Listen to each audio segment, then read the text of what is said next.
And on the last day, they have been marching on to march 7 times. And then at my instruction, how we instruct the priests, they will blow the trumpets. When you hear the trumpet, then you give a loud shout. They will have said, God, you are just talking. That is not our God. How can you bring down the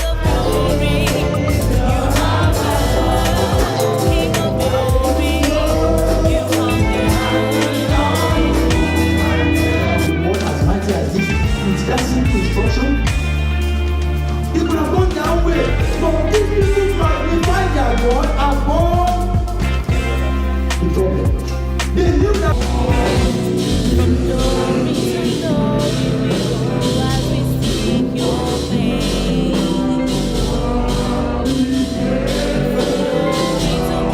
When I done it in the past, it was the one that made them to cross the Red Sea. He parted the Red Sea for them. It was the one who killed all the firstborn of the children of Egypt. He was the one who made Goshen to be in light while the whole Egypt was in darkness. He was the one who performed everything that they had performed and had given them land that they have not worked for. What am I saying to us today?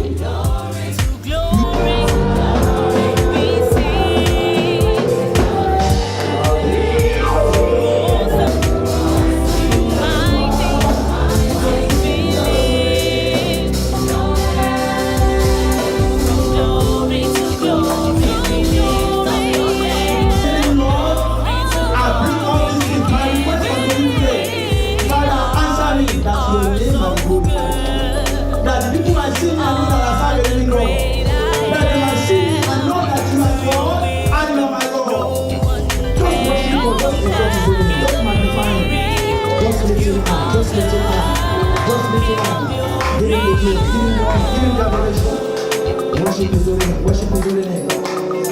Worship is doing it. The silver is mine and the glory is mine. The glory of Ghana temple shall be greater than the gold. Says the Lord of hosts. Let us lift our hands and praise the Lord because He is great. His glory reigns forever and ever and ever. And receive. Seek and keep on seeking. And go with time. Knock and keep on knocking. And the door has opened to you.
Please help me to welcome someone and tell them I'm glad to see you in the house of the Lord. I'm glad that you are in this service. I'm glad that the Lord God Almighty is here to bless you.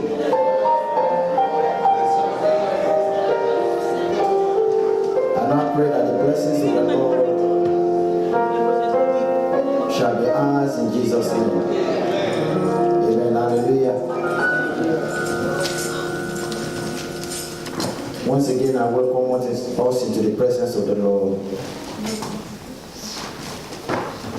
And I pray that the Lord God of hosts, who is here,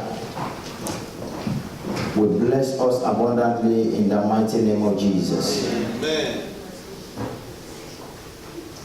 People of God, the Lord has a word for each and every one of us. And I want us to take our Bibles and turn to the book of Matthew chapter 7. Matthew chapter number 7. We are going to read together from the New King James Version and the Amplified Version, verses 7 to 12. Matthew chapter 7, verses number 7 to 12. Matthew chapter 7, verses number 7 to 12.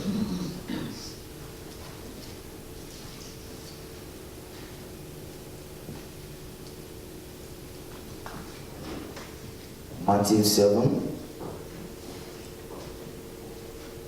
verses 7 to 12. Are we there? Are we ready to read it? Please let us read it together. Ask and it will be given to you. Seek and you will find. Knock and it will be opened to you. For everyone who asks receives, and he who seeks finds, and to him who knocks it will be opened. Or what man is there among you who, if his son asks for bread, will give him a stone? Or if he asks for a fish, will he give him a serpent? If you then, being evil, know how to give good gifts to your children, how much more will your Father who is in heaven give good things to those who ask him? Therefore, whatever you want men to do to you, do also to them. For this is the law and the prophets. Amen. Please let us read from the Amplified Version. You have that version? If not, it will be on the screen and we can read it together. Amplified Version. Amplified. Not message, amplified.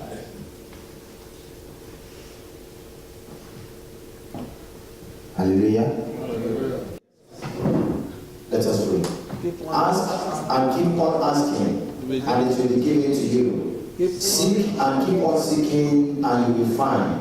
Knock and keep on knocking, and the door will be open to you. For everyone who keeps on asking receives, and he who keeps on, it will be opened.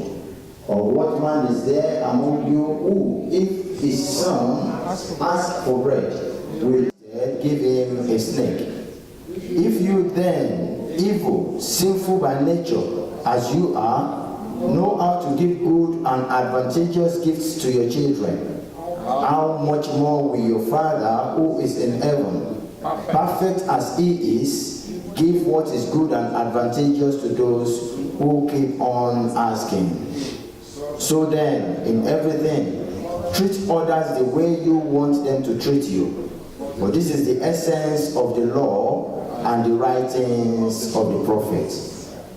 Amen. Amen. Father, we bless and we exalt your name. We worship and we adore you because you are the great God. Thank you because you are the wonderful King. And we thank you because you are here amongst us today to bless and to release your grace upon us. I ask you, Father, that you will make the words of my mouth to be like the dew and the rains of heaven. that as it comes down, O God, into the hearing of your people, that your people shall be blessed and shall spring forth with abundance of blessings. Glory and honor be to your holy name. Thank you for you are faithful. In Jesus' mighty and glorious name, we have prayed. Amen. Amen. Hallelujah. Ask and keep on asking, and it will be given to you. Seek and keep on seeking, and you will find. Knock and keep on knocking, and the door will be opened to you. I am led of the Spirit of God this hour to speak on a topic that is titled Ask, Seek, Knock, and Receive. Look at someone and say, Ask, seek, knock, and receive. Amen. Tell yourself, I will ask, I will seek, I will knock, and I will receive. Amen. Hallelujah. Hallelujah.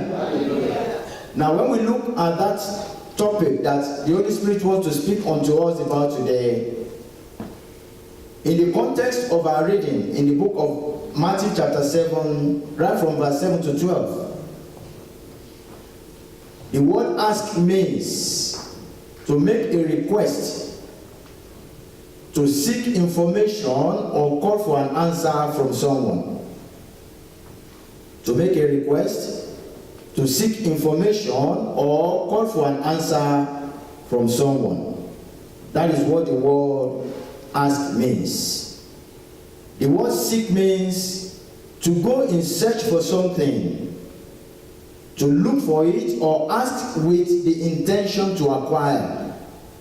Amen? So when we go about seeking for something, we search diligently. We look for it or ask with the intention of acquiring that thing. And the word knock means the sound of knocking on the door. I mean, we all knock on doors. Hallelujah. Hallelujah. And so that sound of knocking on the door refers to knock. And to knock means to hit vigorously or to make a pounding noise. And I want us to take notice of that particular meaning.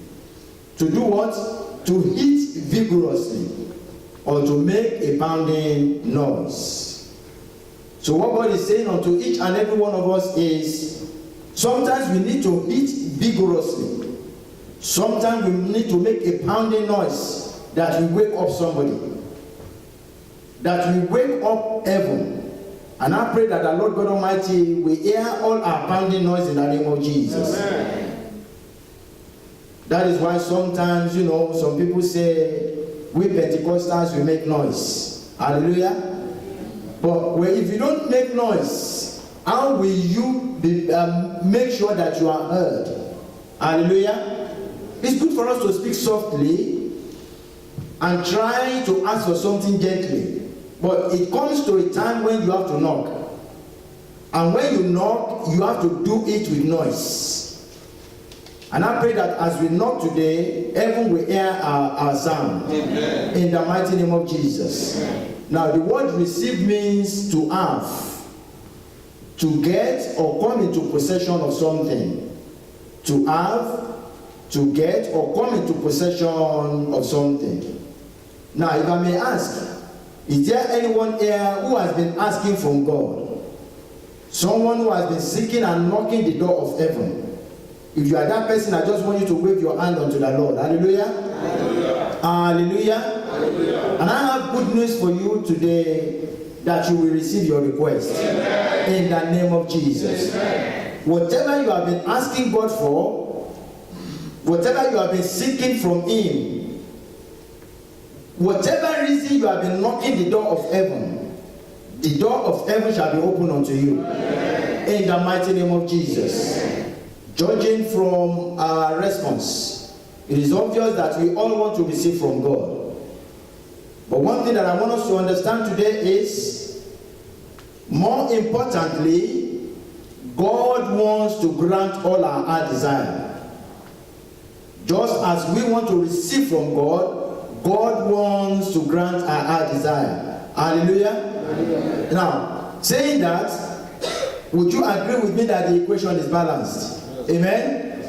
If we want to receive and what God wants to give. Amen? That makes it simple, isn't it? Yes. Amen. Hallelujah. David, when he was talking in Psalm 37 verse 4. Psalm 37 verse 4.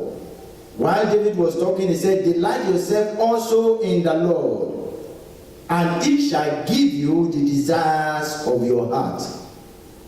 Delight yourself also in the Lord, and he shall give you the desires of your hearts. So what David was saying there is, when we delight in God, when we make God our joy, when we are glad to serve God, when we are glad to seek him, when we are glad to knock his door, the word of God says, he shall give us our desires. Also in the book of Isaiah chapter 45, Isaiah chapter 45, I'm going to read, or let us read verse 11, and then we move to verse 18 and 19. Verse 11, and then we move to 18 and 19. God makes some proclamation in that word that makes us to understand that truly God wants to grant our desire. Isaiah chapter 45 verse 11 and also verse 18 and 19. Are we ready to read it? Let us read. Thus says the Lord, the Holy One of Israel and his Maker, ask of me of things to come concerning my sons, and concerning the works of my hands, you command me. Now that was God speaking unto the children of Israel. And he said, I am your maker. I'm the one who made you.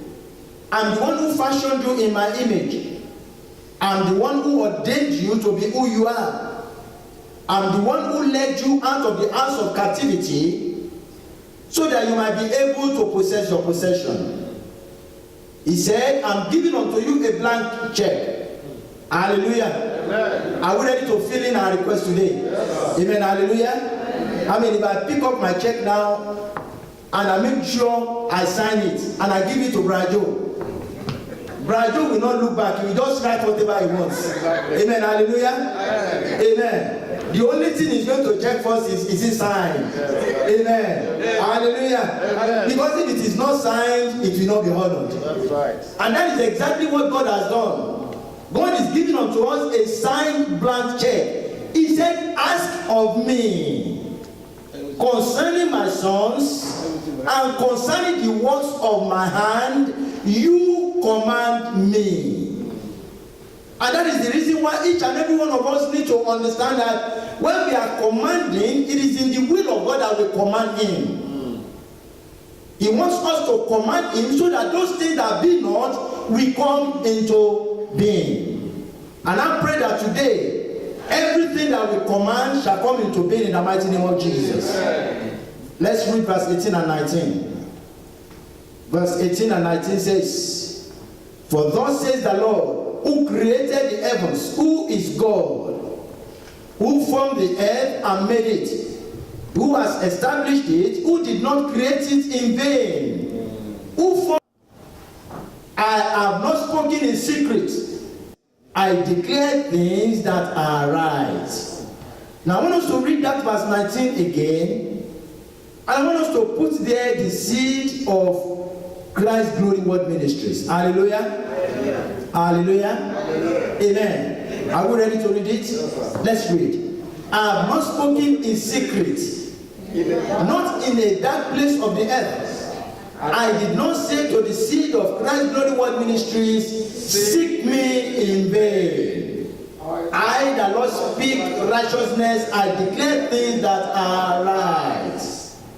God is saying, when we seek him, we are not seeking him in vain. We can seek men and seek them in vain. But whenever we set out to seek God, it cannot be in vain. Because the Bible makes us to understand that God do not owe anyone anything. In actual fact, when we give anything to God, God is ready to multiply it and make it to come back to us in abundance. So when we give our service, when we give our time, when we give everything, we honor God even with our resources. God is saying, you are not seeking me in vain. And when we call him, he's saying, you are not calling in vain. He said, I, the Lord, speak righteousness, and I declare things that are right. And what are those things that are right? He said, ask of me. And concerning my sons, ask and command me. So what is God saying unto each and every one of us here today? That you and I need to ask God, we need to seek God, we need to knock the door of heaven, and God surely will answer us. Amen. And I pray that as we do that, heaven shall answer us. Amen. In the mighty name of Jesus. Amen. Having said that, some of us might be wondering or saying in our hearts that if it is the will of God to grant my heart desire, why have I been asking? And it seems as if the answers are not forthcoming. You might say, but I've been praying, but I've been asking, but I've been seeking, or have I not had the door of heaven hard enough? That it seems as if there are no answers coming. Brethren, I want to talk to us and give us some of the reasons why it seems difficult to receive from God. Hallelujah. Amen. Amen. Please turn with me to the book of James chapter 4. James chapter 4. And let us quickly read verses 2 and 3. James chapter 4. Let us quickly read verses 2 and 3. James chapter 4. We are going to read together verses 2 and 3. Are we ready to read it? Yes, please let us read it out loud. You lust and do not harm. You murder and covet and cannot obtain. You fight and war. Yet you do not have because you do not ask. You ask and do not receive because you ask amiss, that you may spend it on your pleasures. Beloved of God, when we ask God and it seems as if we are not receiving,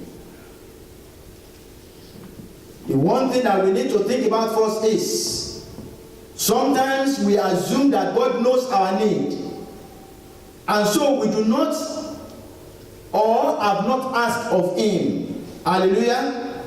Because we think, yes, he's my father.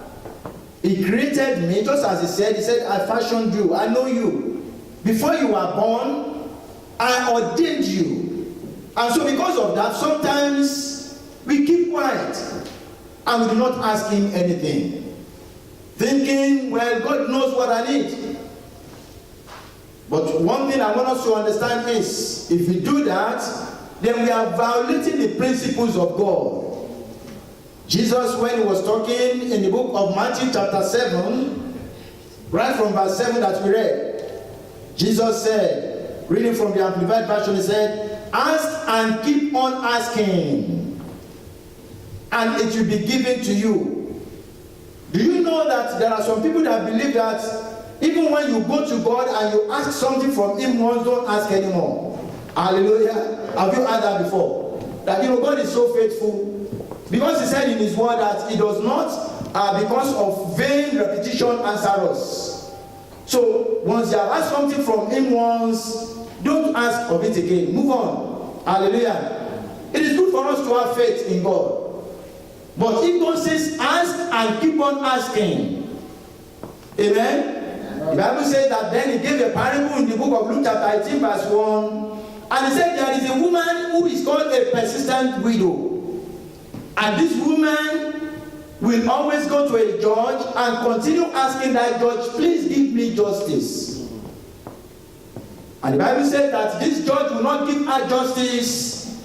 And she continues going to this judge day and night, persistently, and saying, please grant me justice. So this woman, even though she has asked once, she has asked twice, she has asked 3 or even 4 or even 10 or 20 times, the judge refuses to grant her justice. As long as the answers have not come, the woman refuses to stop asking. And the Bible says, it came to a point that the judge looked at her and said, this woman wearies me with her asking. If I refuse to give her what she wants, then she will continue coming and I will not have peace.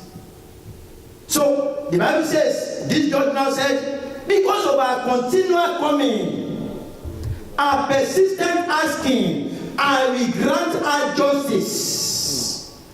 Jesus now said, how much more we who are children of God, why would we stop asking him until we get justice?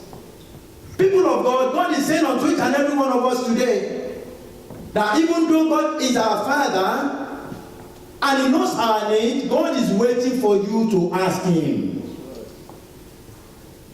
Do you know that our children, even though they know that we love them, they will not, because they know that we know their need, not ask us of what they want. They will rather ask than to keep quiet. And that is the situation that God wants us to be in. Don't think that, yes, God knows that I need power to be able to do his work or to be able to serve him. Why should I ask him for power? I mean, if we are going to be honest here today and I ask us, how many times have you gone to God and asked him for power? Amen? And if we are going to be honest with ourselves, many of us ask for other things but power. But the Bible says that I am the Lord, he gives you the power to make wealth. You can ask of anything from God, you need power to be able to get that thing. In actual fact, you need power to be able to command favor. You need power to be able to receive from people.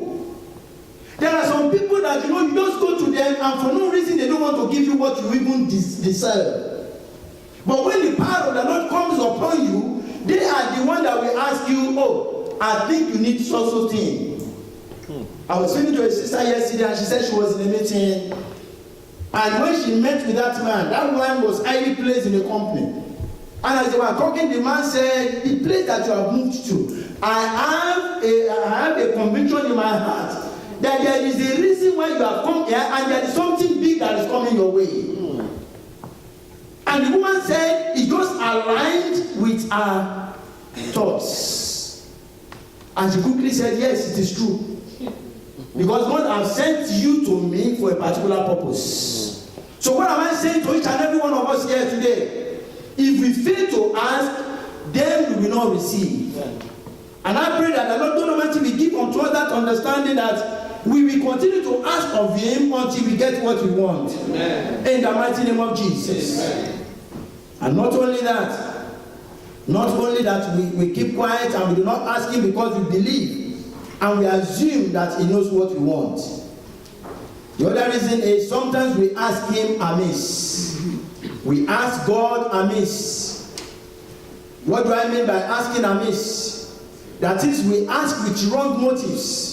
Motives that are outside of the will of God. Hallelujah. Amen. Now, 1 John chapter 5 verse 14. The book of 1 John chapter 5 verse 14 says, 1 John chapter 5 verse 14 says, now this is the confidence that we have in him. Who was that word referring to? Hallelujah. Are you here with me today? Yes, sir. Who was that word referring to? To us. This is the confidence that we have in Jesus. This is the confidence that we have in the Messiah. This is the confidence that we have in the Lord of hosts. This is the confidence that we have in Jehovah. That what? Whenever we ask of him anything according to his will, he hears us. And the next verse of that scripture says, if then he hears us, everything that we have asked of him, then it will be granted. So God is saying that you and I must be confident that when we ask of anything in his name and according to his will, he hears us. Remember that word, and I want us to underline that word, according to his will. There are so many things that we are asking God that is not according to our will, to his will. It is our own will, but not the will of God. If I may, remember when our Lord Jesus Christ was about to be crucified. Even though the word of God says that it was a lamb that came to save us. He came as a lamb and was born in a manger. Hallelujah. Oh, does that not, make you to feel happy? He came as a lamb of God and he was born in a manger. He was a lamb to be sacrificed. He came for a particular purpose. He knew that purpose. And yet, when the pressure was so hard, when he was faced with death, hallelujah, hallelujah, our Lord Jesus Christ went to the Father and he was crying out unto him. The Bible said that as he was asking and talking to his Father and knocking the doors of heaven, the sweat that was coming out from him was like blood. That tells us how serious the situation was. But the Bible tells us that Jesus Christ, knowing that he was expecting that the apostles who were with him, they would support him and bear the burden with him. And so he went out. The first time he saw the apostles sleeping, and he called them and he said, can you not watch for me just for a few hours, for a short time? And he said, Master, we are ready. And he continued as if they were praying. Jesus walked away again and continued his intercession. The Bible says he came out the second time, the apostles were asleep. People of God, let me tell you one thing. What God is telling us here is DIY. You cannot rely on anyone to bear your burden if you are not able to carry that burden to Christ. Amen? And it goes to the point when Jesus was about to finish his prayer, he said, Lord, that I wish that this cup may be taken away from me. But not my will, but your will be done. Many of us, when we are faced with challenges in life, when we are faced with trials and tribulations, when the enemy comes at us as if they want to swallow us, when the enemy says that we will not fulfill our purpose, many of us feel that we want to give up. But have you asked God, is it your will for me to give up, or is it for your will for me to press on? Because if you give up at that point, then you will lose what God wants to give to you. In as much as it is the will of God for us, God says, I will do it. We must not be faced with any situation, and because of that situation that we are faced with, we give up. But make sure that you are doing it according to his will. Sometimes, and I think I've given this analogy before. If a 6-year-old boy comes and says, Daddy, in actual fact, 6 is so young, even though sometimes they do, and they tell you, I want you to buy me a moped. Because they've seen their friends driving a moped, and they think mopeds are wonderful. Buy me a moped. Moped is different from a bicycle. Yeah. A moped is motor ride. It's motor powered. Amen. So it tends to be more dangerous, and it can go even faster than what a bicycle can the speed that a bicycle can achieve. And so you will not want to buy your 6-year-old a moped, because you know that it will have more power than what it can handle. You don't understand what I mean? But that child sometimes might want to cry and yell and say, but mommy, you don't love me. And my sister will pat him and say, my son, I love you so much. But what you are asking for, you do not understand. Amen? And so that is what you and I need to be able to understand, that sometimes we are asking for what is outside the will of God for our life. A man of God said, after he had finished his preaching, he went for a preaching. And when he finished his preaching, a woman came and acknowledged him and said, oh, Daddy, you perform so wonderful. I just love you. I wish that my husband will be like you. And he said, he looked at her and said, be careful what you wish for. You don't know what you are asking. Because for you to marry a man like me, there has to be a lot of sacrifices. There are some certain things that you want to do at some certain time that you cannot do because of whom you are married. Is it the will of God for you, or are you asking for that thing because you just want, just for your own pleasure? Sometimes some of us want money. And we are asking God, oh, give me this business, give me this money, give me this, give me that. Oh, if you can give me, oh, how big my mansion will be. The Bible says there was this foolish man whose land was very well grown. And then he reaped in a very big harvest. And then he looked at everything that he has achieved in that season. He was so happy.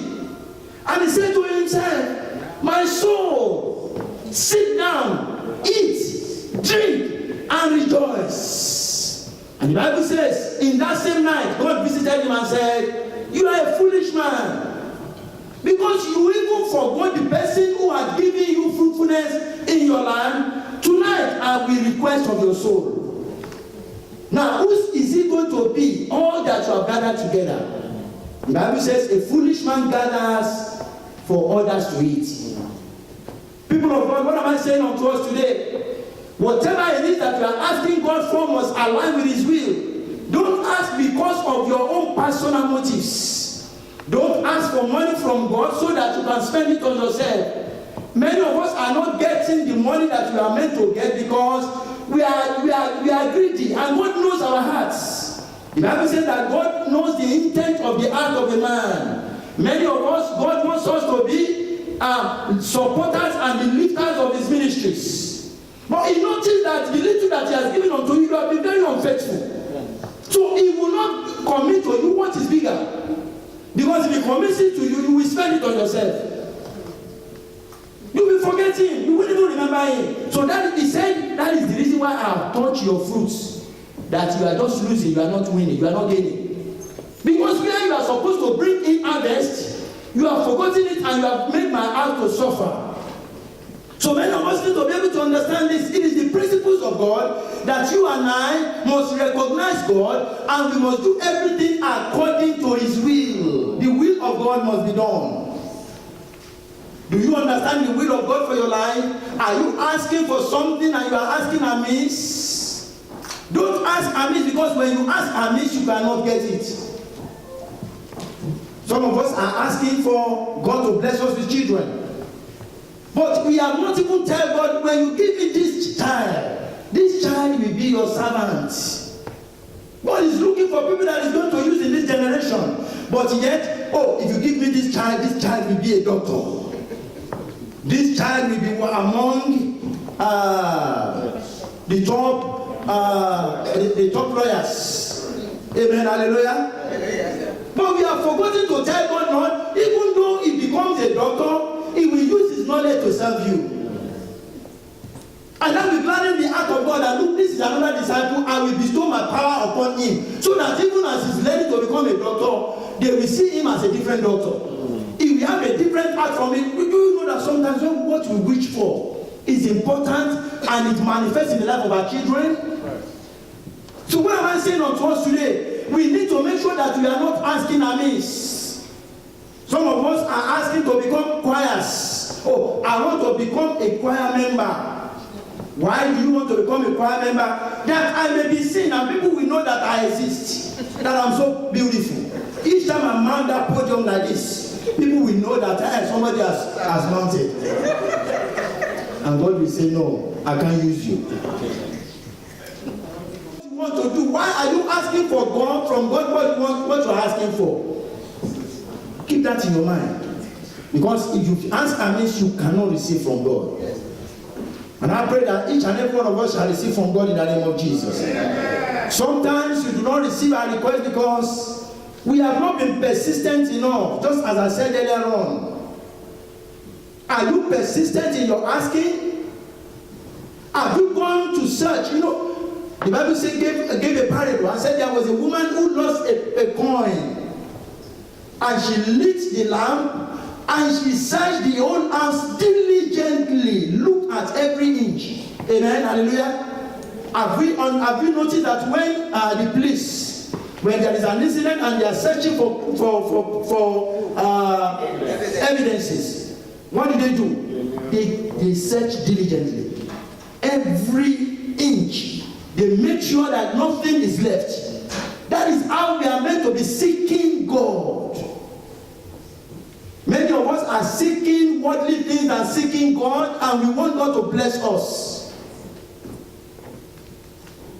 And I pray that the Lord God Almighty will make us to be persistent in our asking. Amen. In the mighty name of Jesus. Amen. Why is it that sometimes we feel like the promise of God is not coming to pass in our life because He said, ask and you will receive. And it seems as if we are not receiving. Sometimes it is because we are not patient enough to endure the waiting time. Waiting time in the life of every man is very important. For a king to be crowned, that king had to be in waiting. Oh, you didn't understand what I'm saying? Right. They call some people king in waiting. How many times have you heard about Williams? Prince Williams. Prince Williams is a king in waiting. Prince Charles is still a king in waiting at the age of 70. 65. Thank you, sir. No, sir. 70. 70. In fact, let's forget the age, but it's quite old. Hallelujah. This man was born to become a king, but he is still in waiting. But do you know that being in waiting does not mean that you have to give up? But many of us who are Christians don't understand the power of waiting. It is when we are waiting that Satan will tempt us, and Satan will want to deceive us, that Satan will want to take us away from the promise of God. Waiting time is a dangerous time. But many of us cannot enjoy that waiting time, and because of that, we cannot receive from God. Amen. Listen, let me tell you something, and it's a secret. For everyone that God has special things for their life, while you are waiting, we make you to endure some difficult things. That's right. If you want to test you, if you want to know if you are really worthy of receiving that thing. But some people, we don't see that they are just getting it, It is because what they are getting cannot be compared unto what God wants to give to you. And so God wants to test your heart and understand that truly you know what you are getting and you will be able to handle it. But many of us cannot endure the waiting time. And so because of that, it seems as if we are not receiving. Hallelujah. Hallelujah.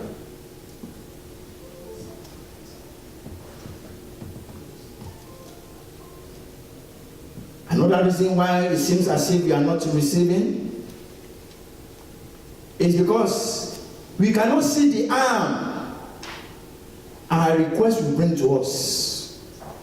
We cannot see what? The harm that our request will bring to us. Sometimes when we ask God some certain things, those things might be harmful to us. Like I said earlier on, 1 Samuel chapter 8 verse 5 says, 1 Samuel 8 5. 1 Samuel 8 verse 5 says, and said to him, look, you are old, and your sons do not walk in your ways. Now make us a king to judge us like all the nations. These were the children of Israel. They could not see the harm that their request will bring to them. They are asking for a king. They said, Lord, you have reigned over us for so long. We do no longer want your reign over us. So give us a king that will reign over us. And Samuel was so angry. And Samuel said, why would these people make such requests? And God parted Samuel and said, no, these people have not rejected you. They are rejecting my reign over them. He said, but give them a king. Before you give them a king, tell them what that king will do to them. He will take your lands. He will take your daughters. He will take every good thing that belongs to you. And you have to give it to them. I'm asking you for an offering. I don't take that offering without you bringing it. But this king will take it from you without asking. God bless you, my sister. He will take it from you without asking. So they were asking for something and they do not understand that the harm that thing will cause them. It was after that they now begin, the land became that for the kings. Before it was the land belonged to God. Hallelujah. That was the reason why David wrote in Psalm 24 that the earth is the Lord and the fullness thereof. That was in the reign of God.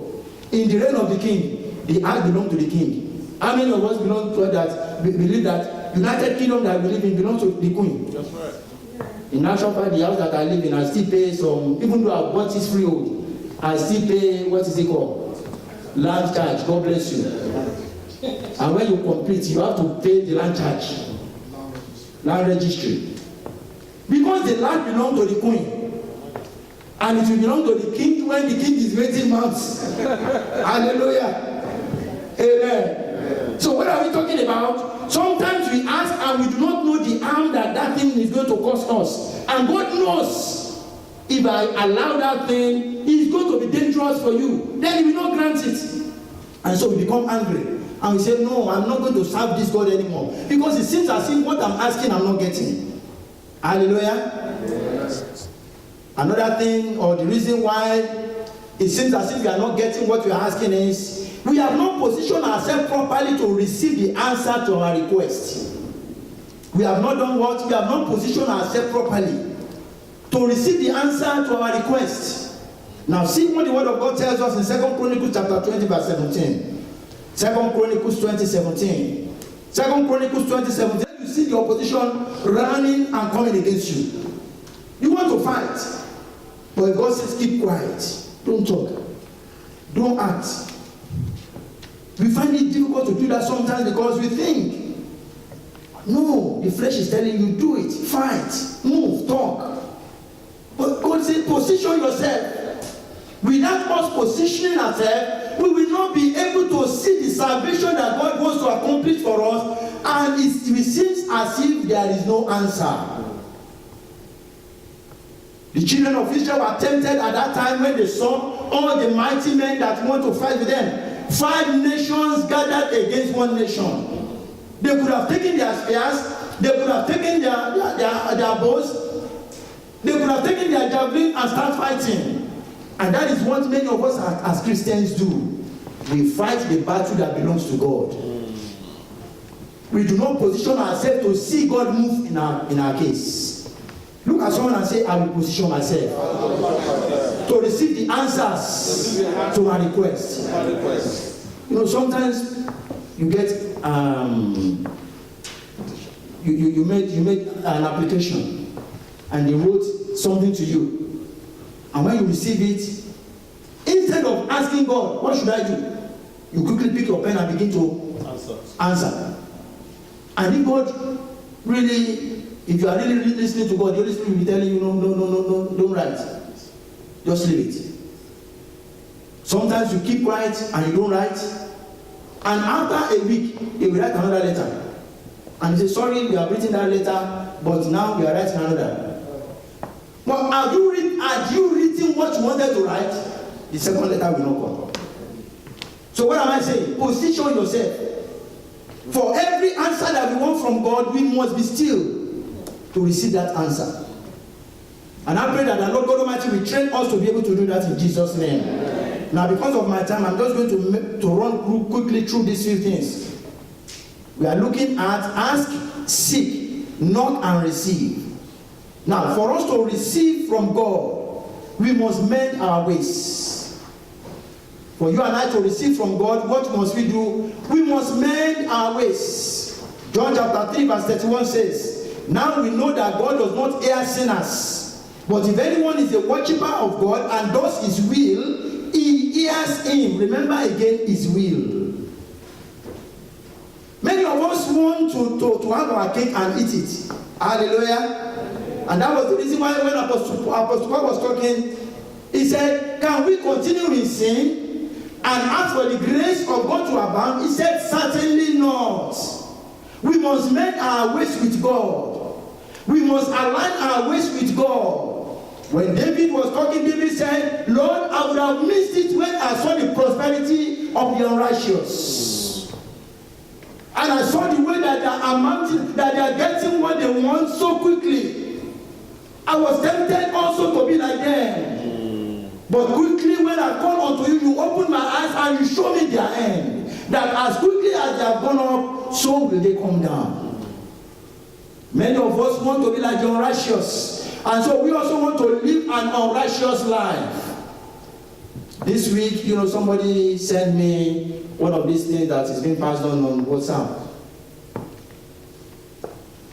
And the headmistress called a photographer and said, we need you to take pictures for my pupils. And the photographer said it's going to cost each and every one 100 naira. And the principal said, oh, 100 naira for all these children. We have 500 of them. She bargained. And the man said, oh, 500, not even 50. 100 naira will be fine. So the man went out. He called his teacher and said, go and announce to the children to bring 150. Instead of 100 naira. To bring 150 for their photographs. That one said, thank you very much, teacher. Went to the teacher and said, children, the headmaster said, you should bring 200. He puts his own gain on top of it. And then, when the teacher said that, the children went home. And the child went to the mother and said, Mommy, we are doing our final exams, and for us to register, they said we should bring 300 for photograph. And that one said, 300, don't go there, I will go to your father. You don't go, I will go. And when she gets to the father, she said, your son is going to take an exam, an important one. And they said they should pay 500 naira. From 50 naira to 500 naira. And the man got angry and said, this Buhari government, they want to kill us. Is it the government or the unrighteous people in the land? So what am I saying here today? Many of us are living a life like the unrighteous. We want to inflate price. We want to do things and make gain like the unrighteous. The Bible says that if we do that, we will lose whatever we have earned. So what am I saying unto each and every one of us here today? Mend your ways. Each and every one of us know what we are doing that is not making God to be happy or to hear our prayers. I don't need to mention them, but we know. Don't fight. Don't shoot an arrow to Jericho. Just march around. And on the last day, you have been marching once, march 7 times. And then at my instruction, I will instruct the priests. They will blow the trumpets. When you hear the trumpets, then you give a loud shout. They could have said, God, we are just talking. That is not our own talk. How can you bring down a word as mighty as this with that simple instruction? They could have gone their own way. But these people magnify their God above the problem. They knew that God had done it in the past. It was the one that made them to cross the Red Sea. He parted the Red Sea for them. He was the one who killed all the firstborn of the children of Egypt. He was the one who made Goshen to be in light while the whole Egypt was in darkness. He was the one who performed everything that they had performed, and he had given them land that they have not worked for. What am I saying to us today? You need to acknowledge the awesome power of God. It doesn't matter what you are going through. What you are going through is about to announce you and announce the power of God in your life. And I pray that to everyone who believes and is able to be steadfast with God, God will announce himself in your life. Amen. You know, sometimes we struggle to be announced. We struggle to announce ourselves. You know? But when you are ready for God to announce you, places where you do not know anybody, people will begin to talk about you. Amen. So many people will call me. In fact, some pastors will say, oh, we have churches this year, come and take our church. I said, no, God has not told me to come and take up any church. Sometimes they will say, oh, we want you to come and minister. So no, I'm not ready to go and minister. God did not tell me go out and minister. You must understand the God that you are serving and the instruction he has given you. I could have, because of gain and what they are going to give me, say I'm going to go and minister somewhere else, and then I go and I don't come back with the anointing that I went back for, that I went out with. But what am I saying unto each and every one of us here today? You must be able to magnify the power of your God above whatever you are going through. Nehemiah 1:5 says, and I said, I pray, Lord God of heaven, O great and awesome God, you who keep your covenant and mercy with those who love you and observe your covenant. When we are able to know that our God is great and he keeps his covenant, we will know that it does not matter any evil covenant upon any evil altar. That covenant cannot stand. Amen. Oh, I didn't hear an amen. Amen. I said something the other day that we are the covenanted children of God. How can any negative covenant stand against us? It doesn't matter what kind of covenant. Do you remember the Bible tells us that there was a covenant that was taken concerning Apostle Paul? Apostle Paul was about to go and witness for Christ. And God showed himself unto him in a vision. And he said, I'm going to take you to Jerusalem to go and be a witness. But in the same night, in the morning, 40 Jews, they took themselves together and bound themselves in a vow and said, they are conspiring against Paul. Paul will not go to Jerusalem, but we will kill him. He said, we will not stop, we will not eat, we will not drink until we kill Paul. Hallelujah. Hallelujah. They did not know that Paul was a man of covenant. And so they made a different covenant among themselves. And God quickly took a little boy and go to Paul. Paul, I heard them saying it when they came to the high priest. They bound themselves in a vow. And they said, we will kill you and we will not eat or drink until we have killed. He said, no, don't tell me. Go to the chief or whoever is the head of the army. Go and tell them that this is what they have said. They want to array and bring Paul out and said, come and so that they can arrange a kangaroo court. Then at that kangaroo court, they will kill him. So when they said that, the leader had, you know that if it is not God, the leader can hear and said, come on, Paul, this little boy, can you believe him? But that, he believed the little boy. What did they do? They took him outside of the city. When they looked for Paul, they didn't find Paul. 40 of them died of hunger. Your enemies will die of hunger. Whatever covenant that they have made against you is what is going to kill them. Amen. In the name of Jesus. Amen. We must understand the power of our God and the covenant of our God over our lives. Is the God of covenant. Finally, not only acknowledging power, for us to receive from God, this is important. Do not keep quiet.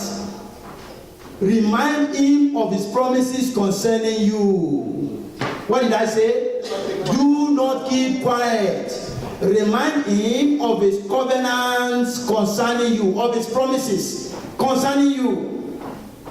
David said in Psalm 119 verse 48 to 50, my hands also I will lift up to your commandments, which I love, and I will meditate on your statutes. Remember your word to your servants. Do you remember that? He said, remember. He was crying out loud. Remember, we said, when we knock, what are we doing? We are making noise. We are shouting. We are crying. We are saying, no, we are not going to go until you bless me. That was what Jacob did. Jacob caused some disturbance in heaven. There was a great disturbance that the angel now had to plead with Jacob, please let me go. Have you gotten to that place where the angel of your blessing is saying, no, look, I have blessed you. Now release me and let me go. But instead, we are the ones saying, please bless me. And the angel will say, I will not bless you. Let him go.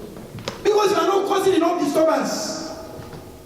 David said he caused that to disturbance. He called and he said, remember the word to your servant, upon which you have caused me to hope on you. This is my comfort in affliction, for your word has given me life. The word of God is full of the promises of God. And it gives us life. In Psalm 56 verse 9, David said, when I cry out to you, then my enemies return back. This I know because God is with me. When I do what? When I keep quiet. When I cry. When I fold my hands. No, cry. Out here. Or when I just smile at you. Is that what he said? No. Do you know what it means to cry? When you cry, your face will be disfigured. That's right. Many of us want to pray. We want to pray like we don't want anybody to know that we are talking because we want to look good. When you are crying, people will say, you are so ugly. You say, yeah, let me be ugly. It's not ugly. So that when my blessing comes, I become beautiful. That's right. When I cry out unto the Lord, then will my enemies turn back. This I know because God is with me. Don't keep quiet. Cry out loud and make a disturbance in heaven. knock the door of heaven as if you are going to break it. When you knock the door of heaven, we said to knock means to do what? To bang violently. Vigorously, you shake it. When you go to a place and you know you have to enter, and you know the person is in, it's different when that person is not in. God is on his throne, isn't it? Has he left his throne? No. Or has he gone, is it like the prophet of Baal? Or Baal himself? No. Because when they were knocking, Elijah said, oh, knock properly. Maybe Baal has traveled. Maybe he left his throne and has traveled. But the God that we serve is not like Baal. He is always on his throne. So when we tarry at that door and we begin to knock violently, and we say, no, this knock is becoming so violent. Please, go and see what is Job going through. What is making him to knock so hard? Why is it that he's not just keeping quiet? Every day and night, he's always crying to me. So that is exactly what God is saying. Don't keep quiet. We must never ever keep quiet. We must remind him of his promises for our lives. What are the promises of God? God spoke unto us that in every situation, what is it that you need? It is in the promise of God. The promise of God is the word of God. Is it money that you want? It's within the promise of God for you. God said in Haggai chapter 2 verse 8, the silver is mine and the gold is mine, says the Lord. In Deuteronomy 28 verse 12, he said, the Lord will open to you his good treasure, the heavens, to give you rain to your land in the season, and to bless all the work of your hand. You shall lend to many nations, but you shall not borrow. Amen. So why then do we need money and then we are crying at people? I always say one thing: anyone that cries to God does not cry to men. Can you repeat that? Anyone that cries to God does not cry to man. And I want to advise you today: cry to God and you will not cry to men. Because when you cry to men, they make jest of you. Yes. You see, your friend is calling you. You don't know what he wants this time. That is what crying to men will bring. It will give us nothing. But when you focus on your God and you cry to him, he said, I will open the windows of heaven for you, and I will pour rain on your land. And your land will become fruitful, and you will begin to lend to many nations, and you will not borrow. I pray for someone at the end of my voice, you will not borrow. Amen. You will lend to many nations. Amen. People will see you and say, oh, is this the same sister that I saw last year? Why is it that her face has changed so gloriously? She's looking so beautiful. Because she knows how to cry to God and not to men. Do you need healing? Many of us look at the physicians of this world, but we forget that Jesus Christ is the great physician. The physician that heals the physicians.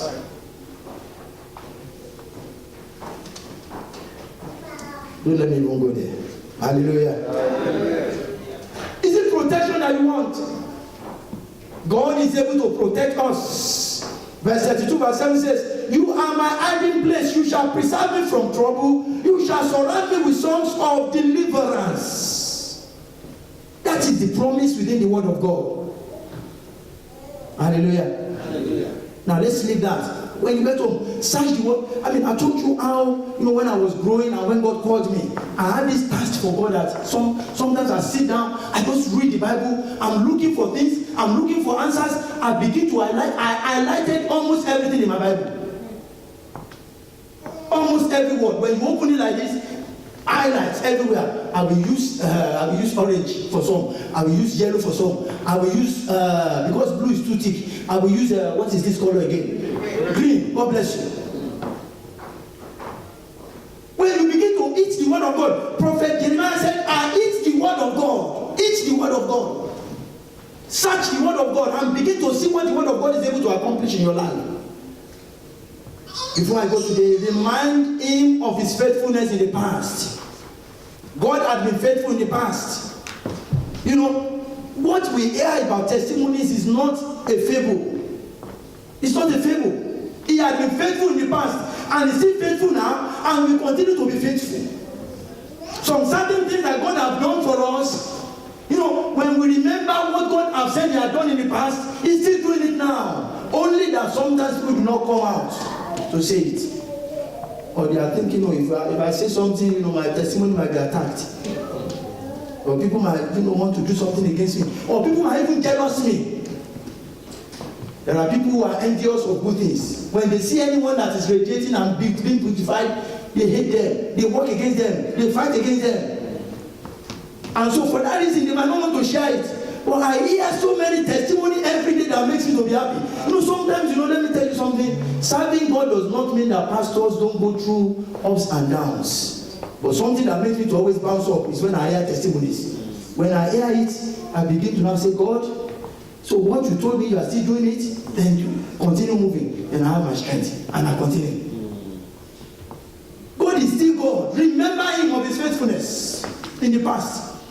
That was how the prophet and Jehoshaphat were able to stand still and they position themselves. When they remember what God had done in the past. In the word of God says that, in 2 Chronicles 20 that we read earlier on, Jehoshaphat said from verse 5 to 7, Jehoshaphat stood in the assembly of Judah and Jerusalem in the house of the Lord before the new court and said, O Lord, God of our fathers, Lord of hosts, are you not God in heaven? Do you not rule over all the kingdoms of the nations? And in your hand is there not power and might, so that no one is able to withstand you?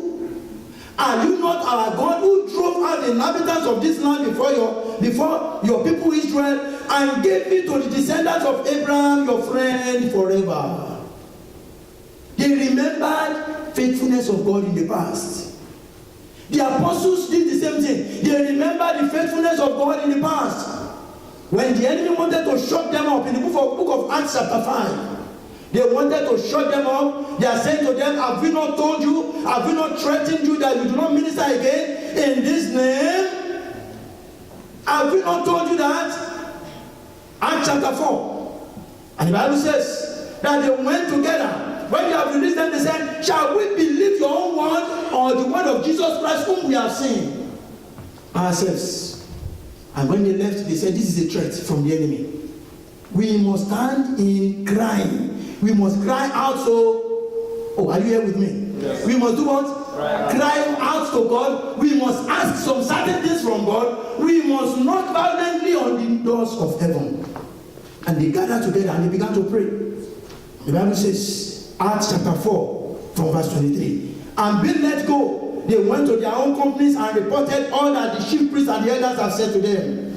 So when they heard that, they raised their voice to God. They cried to God. They make a disturbance of heaven with one accord and said, Lord, you are God who made heavens and earth and the sea and all that is in them, who by the mouth of your servant David said, why did the nation rage and the people plot vain things? The kings of the earth took their stand, and the rulers were gathered together against the Lord and against his Christ. For truly against your holy servant Jesus, whom you have anointed, both Aaron and Pontius Pilate, with the Gentiles and the people of Israel were gathered together. They are still reminding him. They said they gathered against him. Verse 28 says, to do whatever your hand and your purpose determined before to be done. That is another message on his own. Verse 29 says, now Lord, look on their threats and grant to your servants that with all boldness they may speak your word. Verse 30, by stretching out your hand to heal,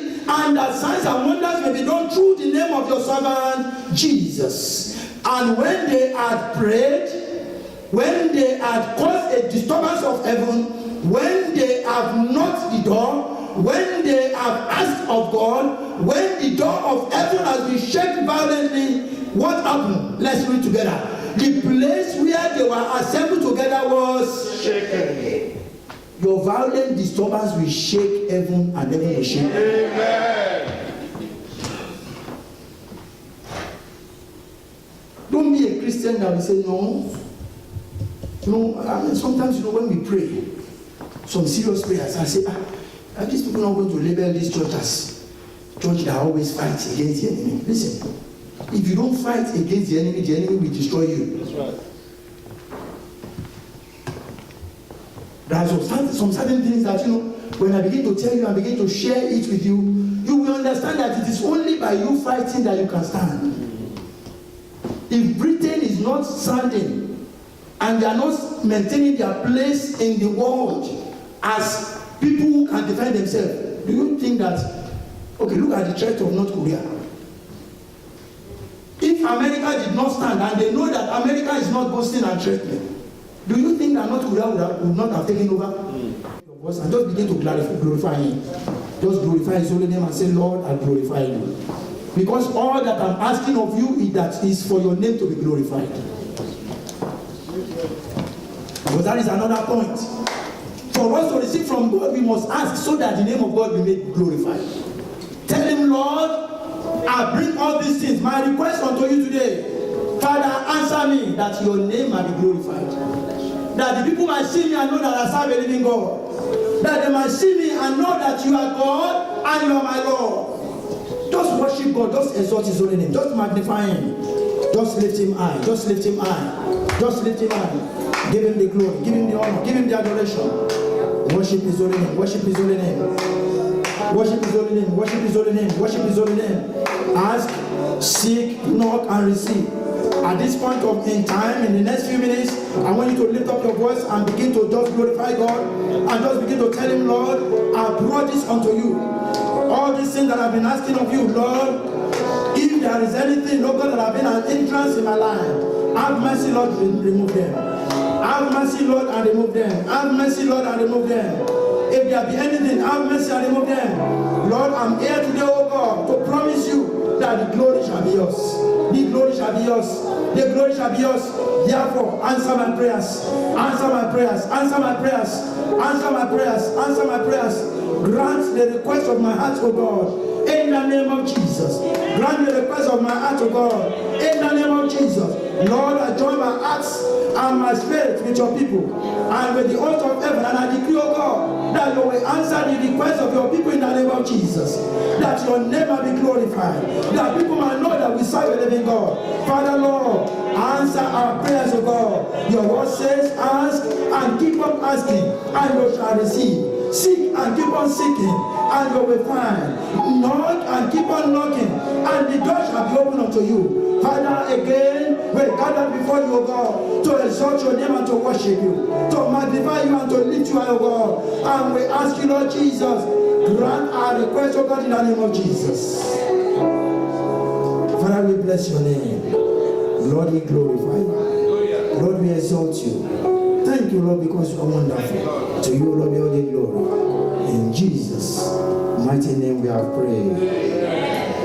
Father, we thank you for that which you have done today. And I ask you, Lord Jesus, that with this zeal and this fire that you have released upon us, Father, in this week, make it a week of answered prayer. Make it a week of breakthrough.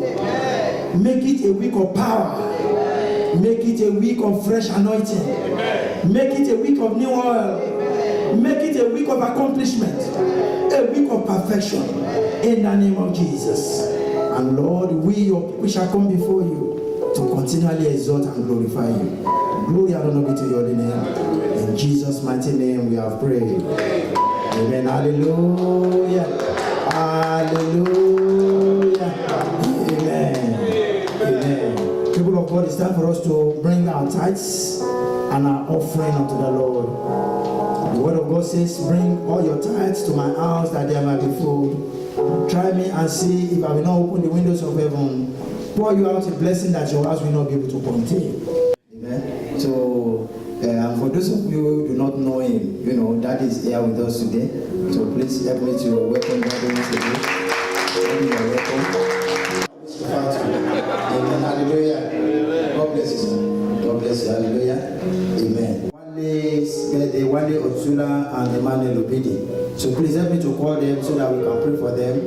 And while we are waiting for them, I want to welcome Brother Anthony and Sister Bev once again. It's been a long time, and we want to see more of you.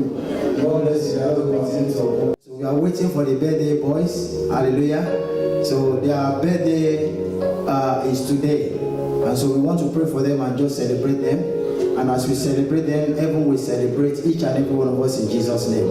And may I just use this opportunity as well to inform us, if you have not upgraded your information on our database, maybe you have moved from where you used to live before, please let us have that information, because we are sending out letters to pray for you for your birthdays.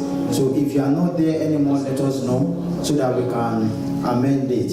Also, if you have not registered with us on the database, maybe you have not put your information down or it's not correct, please, before you leave today, get a card and just fill it in so that we can correct those information or capture those information, because there are some people whose birthday we do not have, and it is later that we get to know that it's their birthday, and we want to celebrate you as much as everyone wants to celebrate you. And I pray that the Lord God Almighty will celebrate each and every one of us in the name of Jesus.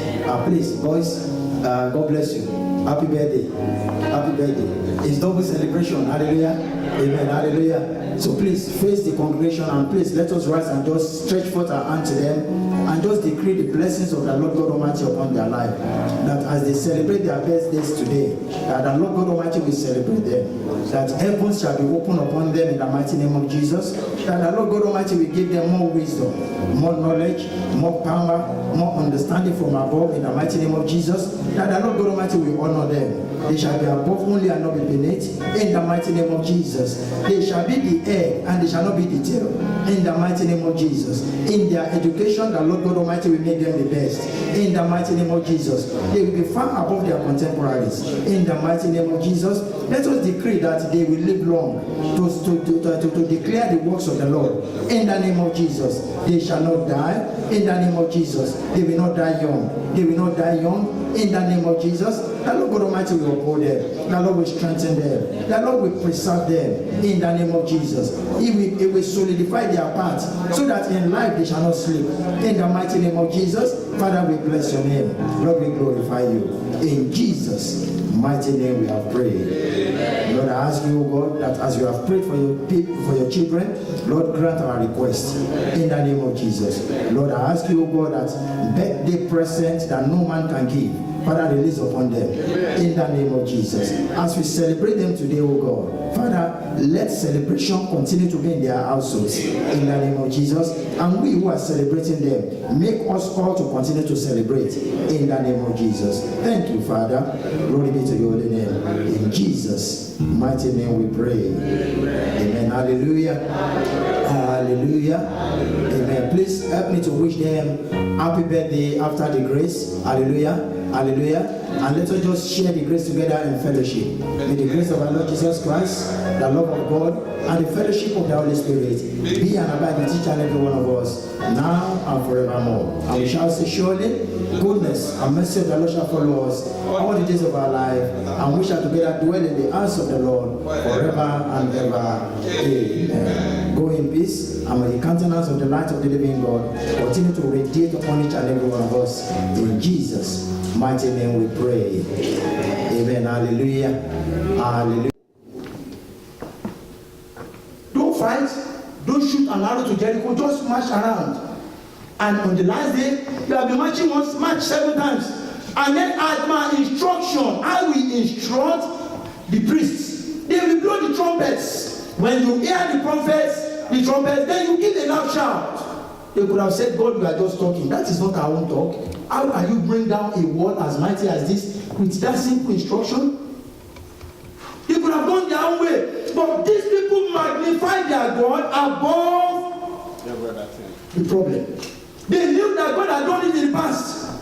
It was the one that made them to cross the Red Sea. He parted the Red Sea for them. He was the one who killed all the firstborn of the children of Egypt.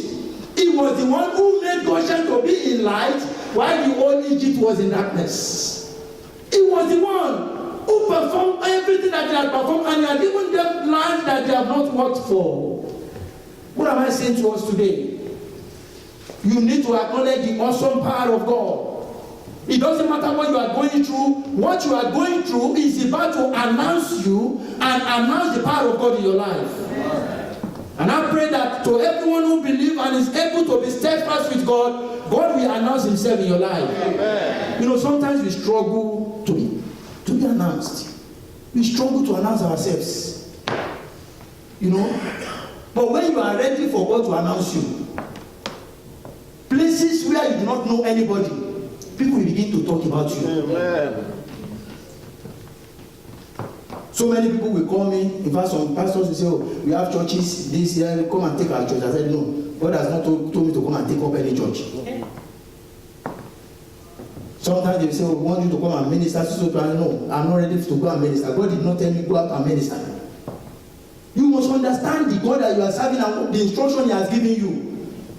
I could have, because of gain and what they are going to give me, say I'm going to go and minister somewhere else, and then I go and I don't come back with the anointing that I went back for, that I went out with. But what am I saying unto each and every one of us here today? You must be able to magnify the power of your God above whatever you are going through.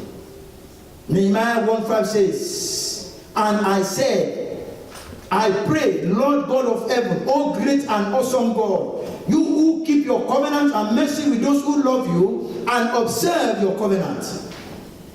When we are able to know that our God is great and he keeps his covenant, we will know that it does not matter any evil covenant upon any evil altar, that covenant cannot stand. Amen. Oh, I didn't hear an amen. Amen. I said something the other day that we are the covenanted children of God. How can any negative covenant stand against us? It doesn't matter what kind of covenant. Do you remember the Bible tells us that there was a covenant that was taken concerning Apostle Paul? Apostle Paul was about to go and witness for Christ. And God showed himself unto him in a vision. And he said, "I'm going to take you to Jerusalem to go and be a witness." But in the same night, in the morning, 40 Jews, they took themselves together and bound themselves in a vow and said, "We are conspiring against Paul. Paul will not go to Jerusalem, but we will kill him." He said, "We will not stop. We will not eat. We will not drink until we kill Paul." Hallelujah. Hallelujah. They did not know that Paul was a man of covenant. And so they made a different covenant among themselves. And God quickly took a little boy and go to Paul. Paul, I heard them saying it when they came to the high priest. They bound themselves in a vow. And they said, "We will kill you and we will not eat or drink until we have killed." He said, "No, don't tell me. Go to the chief or whoever is the head of the army. Go and tell them that this is what they have said." They want to array and bring Paul out and said, "Come and so that they can arrange a kangaroo court." Then at that kangaroo court, they will kill him. So when they said that, the leader had, you know that if it is not God, the leader can hear and said, "Come on, Paul, this little boy, can you believe him?" But that, he believed the little boy. What did they do? They took him outside of the city. When they looked for Paul, they didn't find Paul. 40 of them died of hunger. Your enemies will die of hunger. Whatever covenant that they have made against you is what is going to kill them. Amen. In the name of Jesus. Amen. We must understand the power of our God and the covenant of our God over our lives. Is the God of covenant. Finally, not only acknowledging power, for us to receive from God, this is important. Do not keep quiet. Remind him of his promises concerning you. What did I say? Do not keep quiet. Remind him of his covenants concerning you, of his promises concerning you. David said in Psalm 119 verse 48 to 50, "My hands also I will lift up to your commandments, which I love, and I will meditate on your statutes. Remember your word to your servants." Do you remember that? He said, remember. He was crying out loud. Remember, we said, when we knock, what are we doing? We are making noise. We are shouting. We are crying. We are saying, "No, we are not going to go until you bless me." That was what Jacob did. Jacob caused a disturbance in heaven. There was a great disturbance that the angel now had to plead with Jacob, "Please let me go." Have you gotten to that place where the angel of your blessing is saying, "No, look, I have blessed you. Now release me and let me go"? But instead, we are the ones saying, please bless me. And David will say, I will not bless you. Let him go. Because you are not causing enough disturbance. David said he caused that to disturbance. He called and he said, remember the word to your servant, upon which you have caused me to hope on you. This is my comfort in affliction, for your word has given me life. The word of God is full of the promises of God. And it gives us life. In Psalm 56 verse 9, David said, when I cry out to you, then my enemies return back. This I know because God is with me. When I do what? When I keep quiet. When I cry. When I fold my hands. Or when I just smile at you. Is that what he said? Do you know what it means to cry? When you cry, your face will be disfigured. That's right. Many of us want to pray. We want to pray like we don't want anybody to know that we are talking because we want to look good. When you are crying, people will say, you are so ugly. You say, yeah, let's make me ugly, so ugly, so that when my blessing comes, I become beautiful. That's right. When I cry out unto the Lord, then will my enemies turn back. This I know because God is with me. Don't keep quiet. Cry out loud and make a disturbance in heaven. Knock the door of heaven as if you are going to break it. When you knock the door of heaven, we said to knock means to do what? To bang violently. Vigorously, you shake it.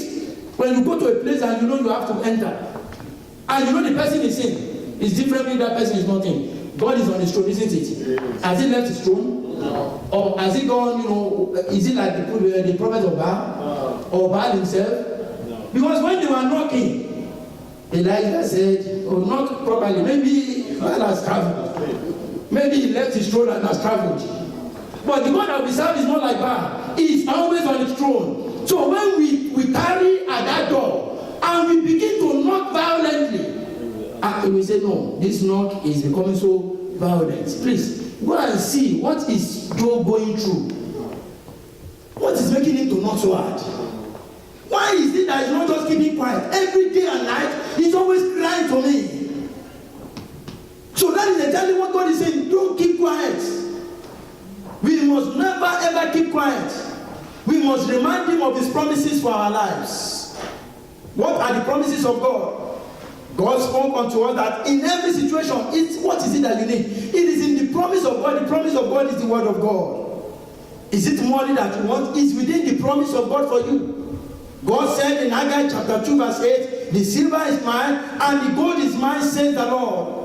In Deuteronomy 28 verse 12, he said, the Lord will open to you his good treasure, the heavens, to give you rain to your land in the season, and to bless all the work of your hand. You shall lend to many nations, but you shall not borrow. Amen. So why then do we need money and then we are crying at people? I always say one thing: anyone that cries to God does not cry to men. Can you repeat that? Anyone that cries to God does not cry to man. And I want to advise you today: cry to God that you will not cry to men. Because when you cry to men, he will make jest of you. That's right. Your friend is calling you. You don't know what he wants to say. That is what crying to men will bring. It will give us nothing. But when you focus on your God and you cry to him, he said, I will open the windows of heaven for you, and I will pour rain on your land.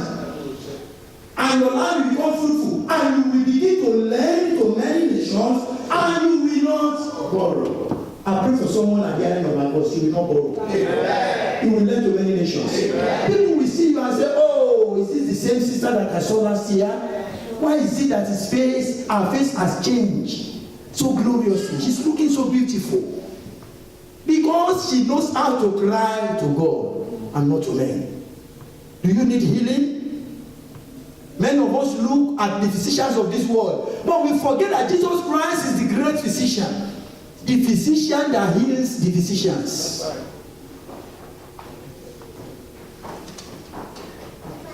Don't let me even go there. Hallelujah.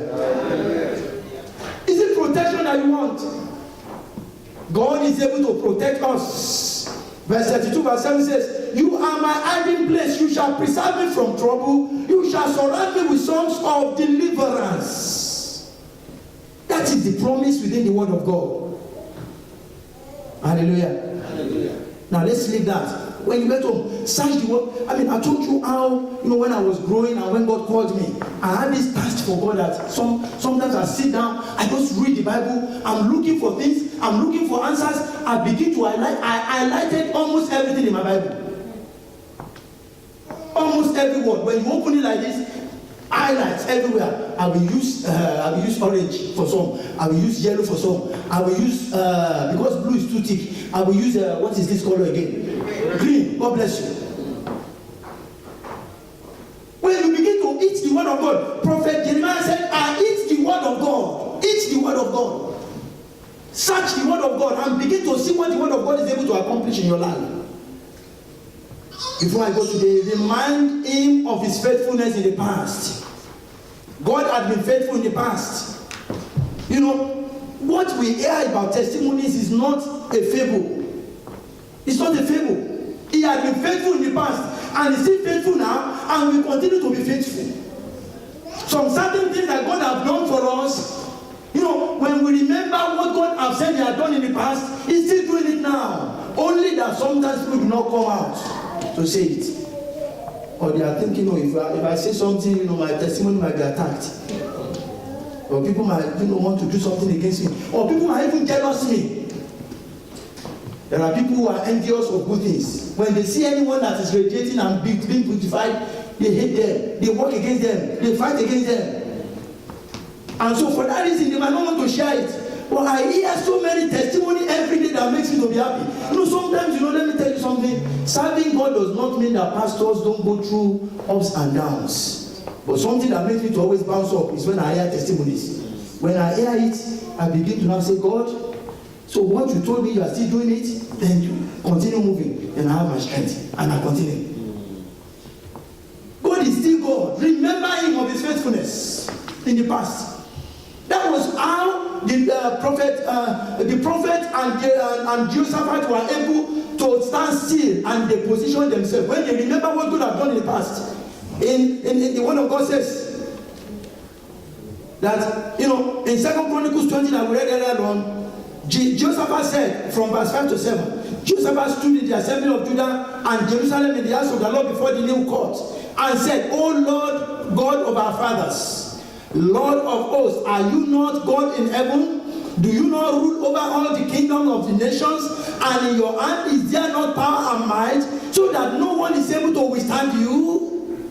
Are you not our God who drove out the inhabitants of this land before your people Israel and gave it to the descendants of Abraham, your friend, forever?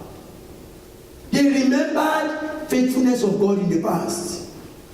The apostles did the same thing. They remembered the faithfulness of God in the past.